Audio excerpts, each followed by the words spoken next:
This part of the training will cover work systems and how to use them most effectively. Work systems are an area of structured teaching coined by the Division of Teach out of North Carolina. Work systems are visually structured activities or tasks that provide students the opportunity to practice skills. Schedules teach the student where to go, but work systems teach the students what to do when they arrive in those areas. Work systems are used to teach students how to work independently using previously taught skills. When the students are first learning to use work systems, they will need to have a staff member available in their work area to silently prompt them to complete the task. Once the students are able to complete the system independently, you can free up the staff member to work with other students. Work systems can be used across settings and across all content. Work systems should be built into the student's schedule, and data should be collected on accuracy and independence. When developing a work system, use a left to right or top to bottom progression of work with pictures, words, or symbols that gives the student information about 4 major questions. First, how much work will I do? Second, what's the work that I'm going to complete? Third, when is the work finished? And fourth, what am I supposed to do next? It is also important to have a place or container for the student to put the work system when they are finished.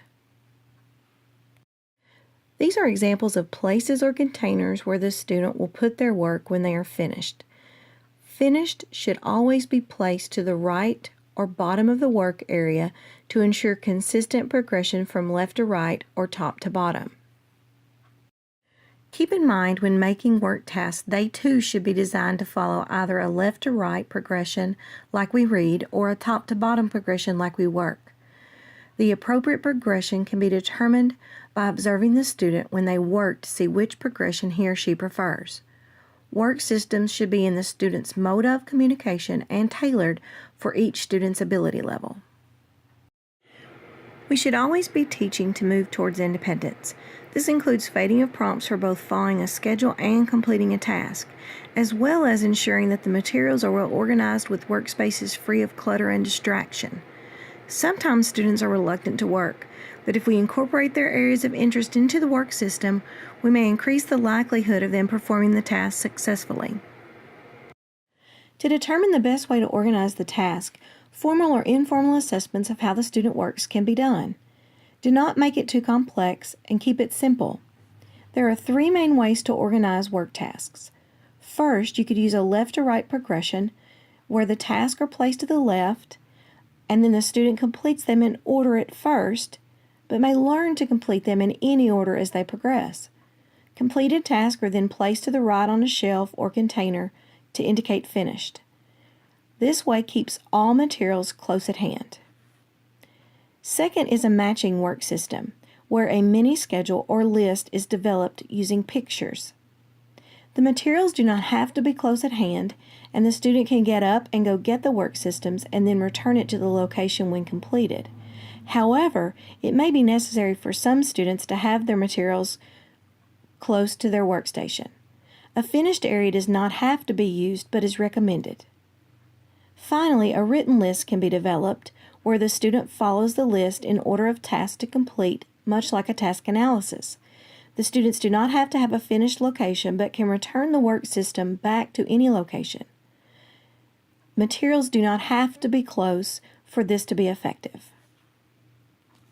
But you must know that the student can easily transition back to their work area.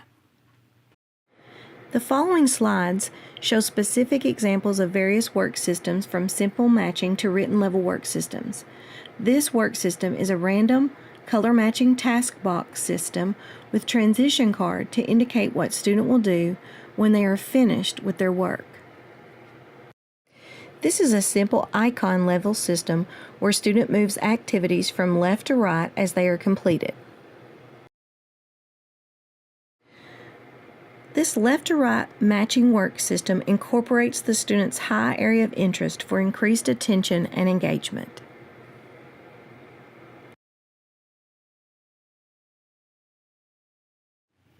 These are examples of icon-level work systems set up for 3 different students with a clear finished pocket to indicate when the students are finished working. This is a top-to-bottom numbered work system where tasks are placed in individual drawers for easy accessibility. This is a written-level work system that clearly specifies student expectations for a class period. This particular work system could be utilized in a resource setting or in a general education setting. This is an example of a written work system where a teacher will write in work expectations each day for a different class period. For example, the first step may be to read pages 55 through 60, and the second step could be work with a friend to complete a certain worksheet. As each step is completed, the student will place a check mark on the number indicating it is finished. Notice there are behavioral expectations listed at the top and an option for what student chooses to do when they are finished. You may laminate and use a dry erase marker to prevent you from having to make additional copies for each class. Don't forget that the student must be taught how to use this for it to be effective. The organization of the student's work area is just as vital as the organization of the work system itself. The work area also needs to answer some of the same questions as the work system, including how much work there is to do, what is the work that needs to be done, when is the work going to be finished, and what happens next. Work systems should be built into the student's schedule. A mini schedule could be used with the work systems to help the student keep track of how much they have to do and what is next. The following slides show various ways that work areas can be organized. When looking at this work area, pay close attention to the schedule and organization of the area and task. The organization of this area uses a matching work system for the student to know how much work to complete. There is a picture for the student to know what to do next when the tasks are completed. The picture is in the student's mode of communication. The work area for this student is organized using left to right systems. The student completes the work and puts the finished work in the container on the floor to the right. The area also has visual supports to help clarify other expectations for the student. In this example, the color matching system is on the left and the finished box is on the right. The work materials are close to the student at the top of the desk for easy accessibility. In this work area, there is not a finished box, but rather a place for the student to put each number upon completion of the task. In this example, the student could place the task boxes back on the shelf when they are finished in preparation for the next work time. This is a work system for a higher functioning student that includes both a written checkoff and file box for storage of work for easy accessibility. The system is also easily transported by the student from class to class. The next 3 slides are examples of how to organize work areas to maximize the effectiveness of the work system.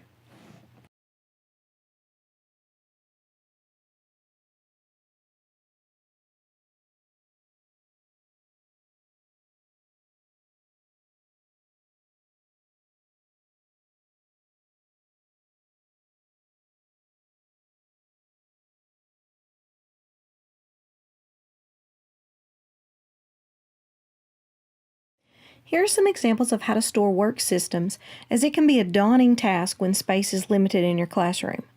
In these examples, teachers have placed a symbol such as letters, numbers, or basic shapes on each work task so students can use their visual matching system to retrieve or reshelve the task when they are finished. It can also serve as an organizational system for adults as well until students have learned to reshelve things on their own.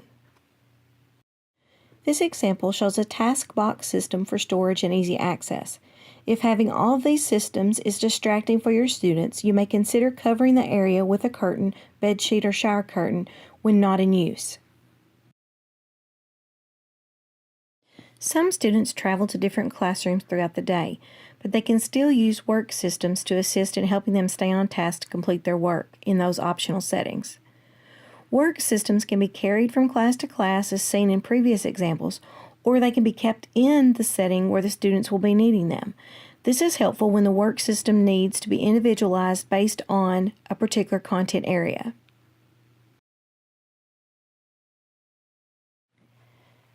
The next two slides show examples of portable work systems. This work system incorporates the student's special interest in presidents to indicate how much work the student will do. So in this case, the student must complete 4 activities indicated by the different presidents.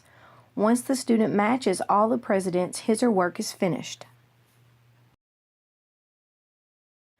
This is an example of an organizational binder that has a work system and a visual schedule combined. The system is highly portable and looks age appropriate. This system is described in detail in the routine section of this module. There are no specific steps to teaching students how to use work systems. However, systematic instructional procedures such as prompting and chaining are proven highly effective. Instructional strategies should be modified for each student's individual needs. Teachers, practitioners need to establish periods of the day when the learner can practice previously mastered skills independently during their independent work time. The number and length of independent work sessions should be based on the learner's age and developmental level. A few things to remember when teaching your students to use work systems include prompting the student from behind, being careful not to put yourself between the student and the work task, which could prevent them from becoming independent with the system. Use as few words as necessary when prompting, and fade the prompts as quickly as possible. When providing prompts, be sure to work through the entire routine. Using the handouts provided, take a moment and design a work system for at least one student in your class. Which progression will you choose based on the level of your student? Left to right, matching, or a written work system?